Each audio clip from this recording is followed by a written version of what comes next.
Foyada ko'chaga aylanishga chiqdik. Undan tashqari universitetning kutubxonasiga ham kiramiz. Sizlarga universitetni ko'rsataman. Qani ketdik. Mana bunaqa kart bilan universitetga kiramiz.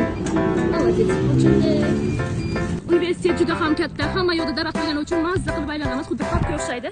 Har safar shu kirib aylanamiz. Agar zeriksak, shanbami, yakshanbami farqi yo'q. Universitet doimo ochiq 24 ga 7. Chunki talabalar kelib universitetni kutubxonasida faqat dars qilishadi. Universitetimizning kutubxonasi 4 qavatdan iborat. Qaranglar, talabalar qanaqa bilimga chanqoq dars qilyapti hamma. Kutubxona. Kirdik, men kerakli bo'lgan kitobni o'z kompyuterdan qidiraman. Mana kompyuterlardan kitob izlab qidiraman. Sizga kerakli bo'lgan kitob. Kerakli bo'lgan kitob yo'q ekan, lekin alternativ kitobini topdim. Mana bu yerda nomerovka yoziladi, qaysi qatorda ekanligini shuni yozib qo'yamiz.